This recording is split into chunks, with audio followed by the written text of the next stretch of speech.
Les forces américaines et alliées ont achevé leur retrait d'Afghanistan à la fin du mois d'août de l'année dernière, mais de nombreuses familles en deuil ont laissé derrière elles de nombreuses histoires déchirantes. Mohammad Hussein, 75 ans, fait partie de ces milliers d'Afghans endeuillés, dont le chagrin reste encore très présent.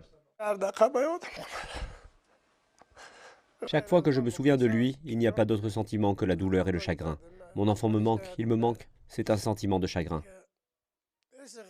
Mohammad Hussein a déclaré que son fils Saïd vivait à l'étranger et était rentré chez lui après 12 ans de séparation d'avec ses parents et sa famille. L'épouse de Saïd, de citoyenneté turque, ainsi que son fils de 4 ans, étaient rentrés en Belgique avant que les talibans ne reprennent le contrôle du pays. Mais Saïd avait décidé de rester quelque temps avec ses parents et ses frères. Lors de l'opération d'évacuation américaine à l'aéroport de Kaboul, Saïd pensait qu'il était coincé et voulait quitter le pays, mais a perdu la vie. Il a été abattu. L'une des balles l'a touché à la tête. Je peux montrer les images. Vous pouvez le voir clairement dans cette séquence. Je l'ai enregistré quand il a été transféré à l'hôpital. Nous avons essayé de parler à la mère de Saïd, mais elle n'a pas pu s'exprimer. C'est vraiment dur. C'est insupportable pour mon père et ma mère. Ma mère souffre de problèmes cardiaques.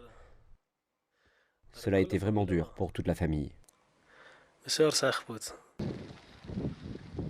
This is the exact same tower from where the US and coalition forces were ordered. Voici la même tour d'où les États-Unis et les forces de la coalition ont reçu l'ordre de tirer sur les personnes qui s'étaient rassemblées ici.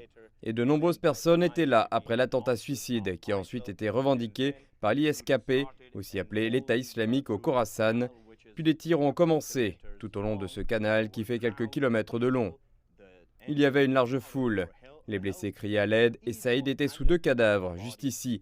Et quand son père est arrivé avec beaucoup de difficultés, il y avait encore des avertissements provenant de cette tour, disant de ne pas se rapprocher de la zone. Ils ont pu l'amener à l'hôpital, mais il était malheureusement déjà mort.